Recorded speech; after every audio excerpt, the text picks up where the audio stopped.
ఓం కౌసల్యా సుప్రజా రామపూర్వా సంధ్యా ప్రవర్తతే ఉత్తిష్ఠ నరశార్దూలా కర్తవ్యం దైవమాన్నికం కౌసల్యా సుప్రజా రామపూర్వా సంధ్యా ప్రవర్తతే ఉత్తిష్ఠ నరశార్దూలా కర్తవ్యం దైవమాన్నికం उत्तिष्ठोत्तिष्ठ गोविन्द उत्तिष्ठ गरुडध्वजा उत्तिष्ठ कमलाकान्ता त्रैलोक्यम् मङ्गलम् कुरु उत्तिष्ठोत्तिष्ठ गोविन्द उत्तिष्ठ गरुडध्वजा उत्तिष्ठ कमलाकान्ता त्रैलोक्यम् मङ्गलम् कुरु मातः समस्त जगताम् मधुकैटभारे वक्षो विहारिणि मनोहर दिव्यमूर्ते श्रीस्वामिनि स्थितजनप्रियदानशीले श्रीवेङ्कटेशदयिते तव सुप्रभातम् मातः समस्त जगताम् मधुकैटभारे वक्षो विहारिणि मनोहर दिव्यमूर्ते श्रीस्वामिनि स्थितजनप्रियदानशीले श्रीवेङ्कटेशदयिते तव सुप्रभातम् तव सुप्रभातमरविन्दलोचने भवतु प्रसन्नमुखचन्द्रमण्डले विधिशङ्करेन्द्रवनिताभिरर्चिते वृषशैलनाथदयिते दयानिधे अत्यादिसप्तऋषयः समुपास्य सन्ध्याम् आकाशसिन्धुकमलानि मनोहराणि आदाय पादयुगमर्चयितुम् प्रपन्नाः शेषाद्रिशेखर विभो तव सुप्रभातम् पञ्चाननाभ्यभवषण्मुखवासवाद्याः त्रैविक्रमादिचरितम् विबुधा स्तुवन्ति भाषापतिः पठति वासरशुद्धिमारात् शेषाद्रिशेखर विभो तव सुप्रभातम् ईषत्प्रफुल्लसरसीरुहनारिकेलपूकध्रुवादिसुमनः आवाति मन्दमनिलः सह दिव्यगन्धैः शेषाद्रिशेखर विभो तव सुप्रभातम्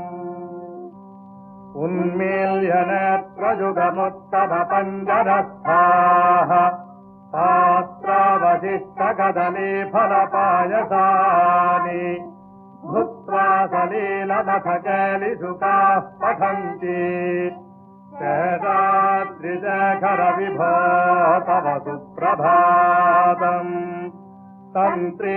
प्रकर्षमधुरस्वनया विपञ्चा गायत्यनन्तचरितम् तव नारदोऽपि भाषासमग्रमसकृत्करताररम्यम् शेषाद्रिशेखर विभो तव सुप्रभातम् भृङ्गावलीतमकरन्दरसानुविद्धझङ्कारगीतनिनदैः सेवनाय निर्यात्युपान्तसरति कमलोदरेभ्यः शेषाद्रिशेखर विभो तव सुप्रभातम् योषागणेन वरदद्भिविमध्यमाने घोषानयेरुदधिमन्थनति प्रघोषाः रोषात्कलिम् विदधते ककुभश्च कुम्भाः शेषाद्रिशेखर विभो तव सुप्रभातम् पद्मे समित्रशतपत्रगतालिवर्गाः हर्तुम् श्रियम् कुवरजस्य निजाङ्गलक्ष्म्या भेरी निनादमिव बिभ्रति तीव्रनादम् शेषाद्रिशेखर विभो तव सुप्रभातम् श्रीमन्नभीष्टवरदाखिललोकबन्ध श्रीनिवास जगदेकदयैकसिन्धो श्रीदेवतागृहभुजान्तरदिव्यमूर्ते श्रीवेङ्कटाचलपते तव सुप्रभातम् श्रीमन्नभीष्टवरदाखिललोकबन्ध श्रीनिवास जगदेकदयैकसिन्धो श्रीदेवतागृहभुजान्तरदिव्यमूर्ते श्रीवेङ्कटाचलपते तव सुप्रभातम् श्रीस्वामि पुष्करिणिका प्लवनिर्मलाङ्गाः श्रेयोर्थिनो हरविरिन्तसनन्तनाद्याः द्वारे वसन्ति वरवेत्तहतोत्तमाङ्गाः श्रीवेङ्कटाचलपते तव सुप्रभातम्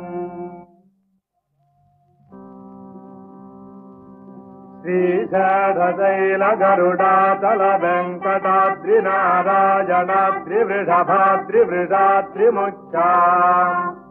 आख्याम् त्वदीयवसतेदनिशम् वदन्ति श्रीवेङ्कटाचलपते तव सुप्रभातम् सेवापरा शिवसुरेशकृशानुधर्मरक्षोऽम्बुनाथ पवमधनाधिनाथाः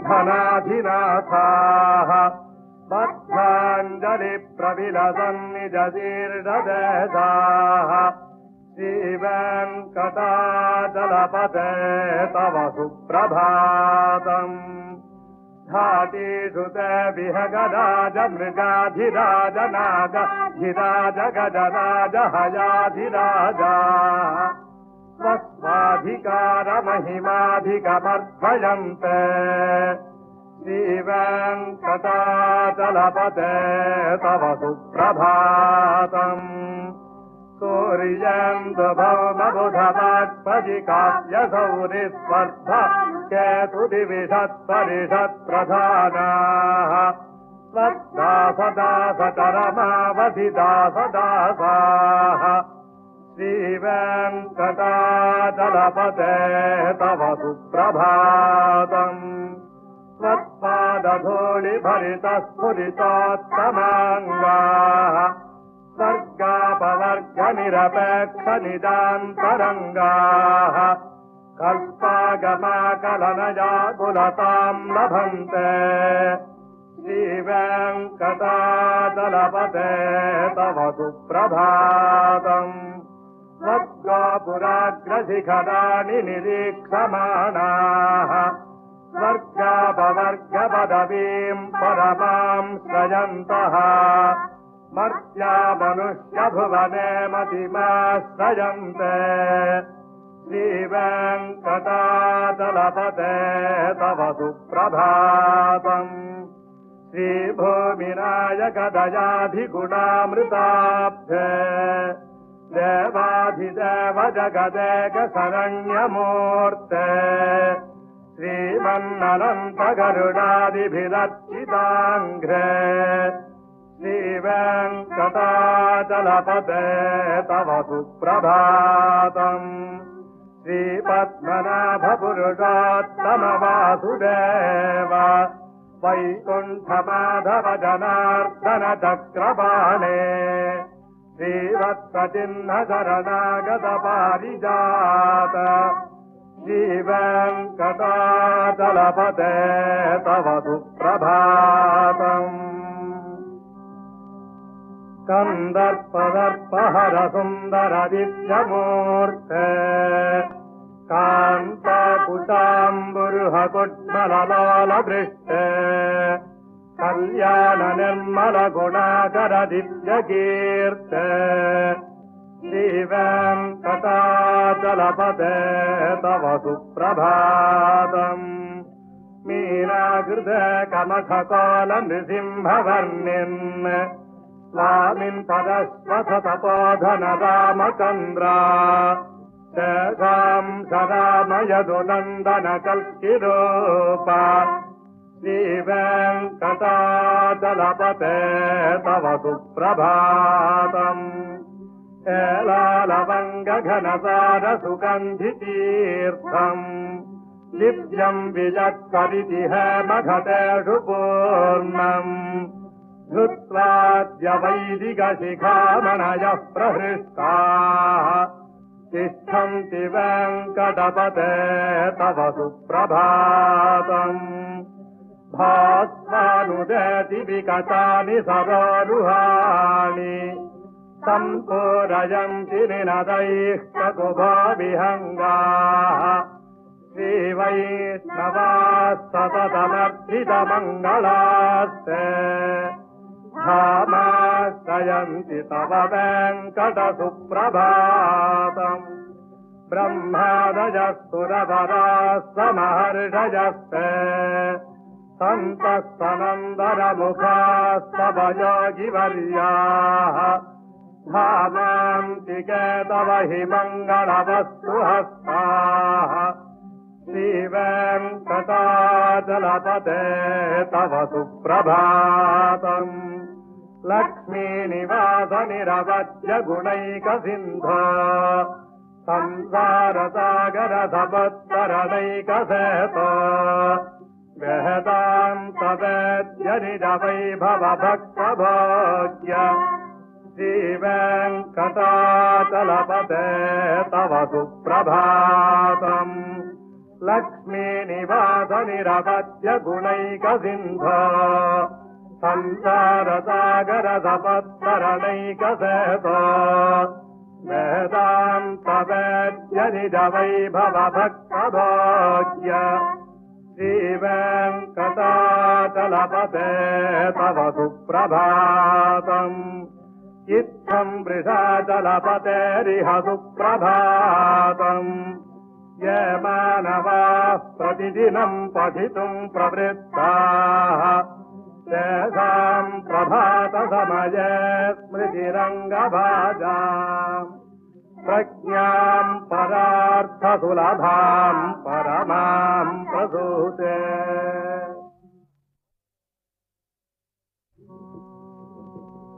कमलाकुजचोजुकुङ्कुमतो निजतारुणितातुलनीलतना कमलायतलोचनलोचपते विजयी भव वेङ्कटशैलपते कमलाकुजचोजुकुङ्कुमतो निजतारुणितातुलनीलतना कमलायतलोचनलोचपते विजयी भव वेङ्कटशैलपते सकधुर्मुखषण्मुख पञ्चमुख प्रमुखाखिल दैवतमौलिमने शरणागतवत्सलसारनिधे परिपालय माम् मृडशैलपते अतिवेलतया तव दुर्विरहैरनुवेलकृतैः अपराधशतैः भरितम् त्वरितम् मृडशैलपते परया कृपया परिपाहि हरे अधिवेङ्कटशैलमुदारमतिर्जनताभिमताधिगतानरतात् परदेवतया गदितान् निगमैः कमलसजितान्न परङ्कलजे कलवेणुरवावस गोपवधूशतकोटिवृत स्मरकोटिसमात् प्रतिवल्लविकाभिमतात् सुखदात् वसुदेवसुत न परङ्कलजे अभिराम गुणाकरदासरथे जगते धनुर्धरधीरमते रघुनायक राम रमेश विभो वरदो भवते दयाजलधे अपनीतनयागमनीयकरम् रजनीकरच मुखम्बुरुहम् रजनीतरराजतमो मिहिरम् महनीयमहम् रघुराममजे सुमुखम् सुहृदम् सुलभम् सुखदम् तनुजम् च सुखममोघदरम् अपहाय रघोत्सहमन्यमः न कथञ्चन जातु भजे विना वेङ्कटेशम् ननाथो ननाथः सदा वेङ्कटेशम् स्मरामि स्मरामि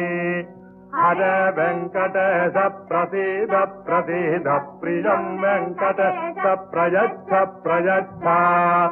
विना वेङ्कटेशम् ननाथो ननाथः सदा वेङ्कटेशम् स्मरामि स्मरामि हरे वेङ्कटेश प्रसीद प्रसीद प्रियम् वेङ्कटेश प्रयच्छ प्रयच्छ अहम् दूरतस्ते पदाम्भोजयुग्म प्रणामे तयागत्य सेवाम् करोमि सकृत्सेवया नित्यसेवा फलम् त्वम् प्रयच्छ प्रयच्छ प्रभो वेङ्कटेश अज्ञानिना मया दोषानशेष विहितान् हरे क्षमस्वत्वम् षडशैलशिखामणे अज्ञानिना मया दोषानशेष विहितान् हरे क्षमस्वत्वम् षडशैलशिखामणे ईशानाम् जगतोऽस्य वेङ्कटपतेर्विष्णोः पराम् प्रेयसीम् तद्वक्षस्थलनित्यवासरसिकाम् तच्छान्तिसंवर्धिनीम् पद्मालङ्कृतपाणिपल्लवयुगाम् पद्मासनस्थाम् श्रियम् वात्सल्यादिगुणोज्ज्वलाम् भगवतीम् वन्दे जगन्मातरम् ईशानाम् जगतोऽस्य वेङ्कटपतेर्विष्णोः पराम् प्रेयसीम् तद्वक्षस्थलनित्यवासरसिकाम् तच्छान्तिसंवर्धिनीम् पद्मालङ्कृतपाणिपल्लवयुगाम् पद्मासनस्थाम् श्रियम् वात्सल्यादिगुणोज्ज्वलाम् भगवतीम् वन्दे जगन्मातरम् श्रीमन्कृपाजलनिधे कृतसत्फलोकसर्वज्ञजत्तनतवत्तलसत्केशिन् स्वामिन् सुशीलसुलभाश्रितपारिजातः श्रीवेङ्कटेशशरणम् प्रपद्ये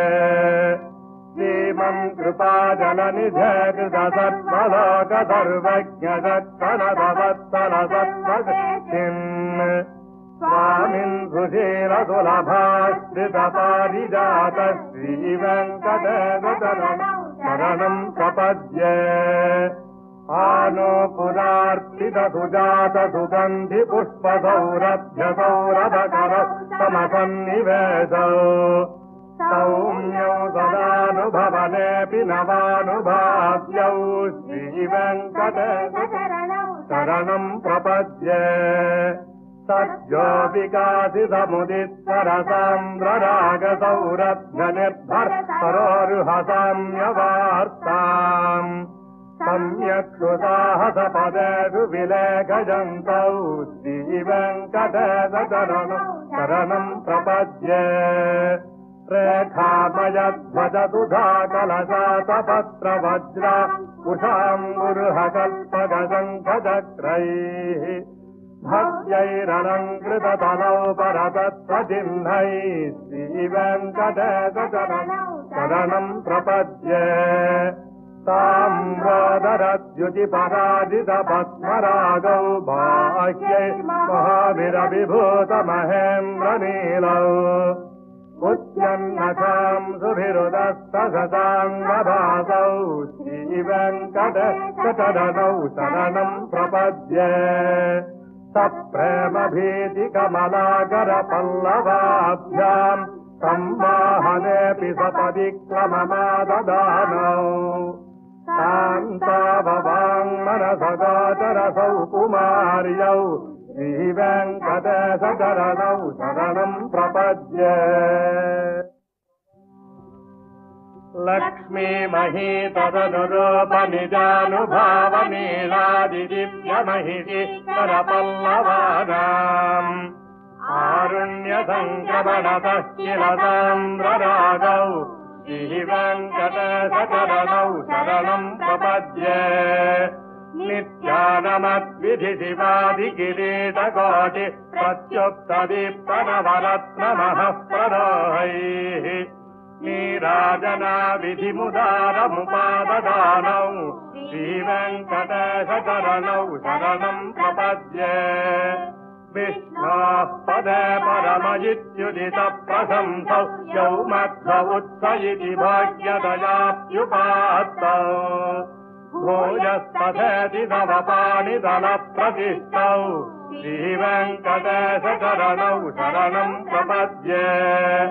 पार्थाय तत्सदृशसारथिना त्वयैव यौ दर्शितौ स्वचरणौ शरणम् व्रजेति भूयोऽपि मह्यमिहतौ करदर्शितौ ते श्रीवेङ्कटेशचरणौ शरणम् प्रपद्ये मन्मूर्ध्निकालियफले विगताटवीषु श्रीवेङ्कटाद्रिशिखरे शिरसि श्रुतीनाम् चित्तेऽप्यनन्यमनसाम् सममाहितौ ते श्रीवेङ्कटेशचरणौ शरणम् प्रपद्ये अम्रानहृष्यतपनीतलकीर्णपुष्पौ श्रीवेङ्कटाद्रिशिखराभरणायमानौ आनन्दिताखिलमनोनयनौ तवैतौ श्रीवेङ्कटेशचरणौ शरणम् प्रपद्ये प्रायः प्रपन्नजनता प्रथमावगाह्यौ मातुस्तनाविवशिसारमृतायमानौ प्राप्तौ परस्परतुलामतुलान्तरौ ते श्रीवेङ्कटेशचरणौ शरणम् प्रपद्ये तत्त्वोत्तरैः सततसेव्यपदाम्बुजेन संसारकदयार्द्रधृतञ्चलेन सौम्योपयन्तु मुनिना मम दर्शितौ ते श्रीवेङ्कटेशचरणौ शरणम् प्रपद्ये श्रीषष्टिजा घटिकजा त्वदुपाय भावे प्राप्ये त्वयि स्वयमुपेयदया स्फुरन्त्या नित्याश्रिताय निरवध्य गुणाय तुभ्यम् याङ्किङ्करो वृषगिरीश न दातु मह्यम् श्रीषष्टिजा घटिकजा त्वदुपाय भावे प्राप्ये त्वयि स्वयमुपेयदया स्फुरन्त्या नित्याश्रिताय निरवध्य गुणाय तुभ्यम् याङ्किङ्करो वृषगिरीश न दातु मह्यम् श्रियः कान्ताय कल्याणनिधये निधयेऽर्थिनाम् श्रीवेङ्कटनिवासाय श्रीनिवासाय मङ्गलम् श्रियः कान्ताय कल्याणनिधये निधयेऽर्थिनाम् श्रीवेङ्कटनिवासाय श्रीनिवासाय मङ्गलम् लक्ष्मी सविभ्रमालोकशुभ्रो विभ्रमचक्षुषे चक्षुषे सत्त्वलोकानाम् वेङ्कटेशाय मङ्गलम् श्रीवेङ्कटाद्रिशृङ्गाङ्ग्रमङ्गलाभरणाङ्ग्रजे मङ्गलानान्निवासाय श्रीनिवासाय मङ्गलम् सत्त्वावयवसौन्दर्यसम्पदा सत्त्वचेतसाम् सदा सम्मोहनायास्तु वेङ्कटेशाय मङ्गलम् नित्याय निरवध्याय सत्यानन्दचिदात्मने सर्वान्तरात्मने श्रीमद्वेङ्कटेशाय मङ्गलम् स्वतः सर्वविदे सर्वशक्तये सर्वजेदिने सुलभाय सुशीलाय वेङ्कटेशाय मङ्गलम् परस्मै ब्रह्मणे पूर्णकामाय परमात्मने प्रयुञ्जे परतत्त्वाय वेङ्कटेशाय मङ्गलम् आकालतत्त्वमशान्तमात्मनामनुपश्यताम् मातृत्यमृतरूपाय वेङ्कटेशाय मङ्गलम् प्रायस्वचरणौ पुंसाम् शरण्यस्वेन पाणिना कृपयादिशते श्रीमद्वेङ्कटेशाय मङ्गलम् दयामृततरङ्गिन्यास्तरङ्गशिवशीतलैः अपाङ्गैः सिञ्चते विश्वम् वेङ्कटेशाय मङ्गलम् स्रग्भूषाम्बरहेतीनाम् सुषमावहमूर्तये सर्वार्थिशमनायास्तु वेङ्कटेशाय मङ्गलम् श्रीवैकुण्ठविरक्ताय स्वामी पुष्करिणीतटे रमयारममाणाय वेङ्कटेशाय मङ्गलम् श्रीवैकुण्ठविरक्ताय स्वामी पुष्करिणीतटे रमयारममाणाय वेङ्कटेशाय मङ्गलम् श्रीमत्सुन्दरजा मातृमुनिमानसवासिने सर्वलोकनिवासाय श्रीनिवासाय मङ्गलम् मङ्गलाशासनपदैर्मदाचार्य पुरोगमैः सर्वैश्च पूर्वैराचार्यैः सत्कृतायास्तु मङ्गलम्।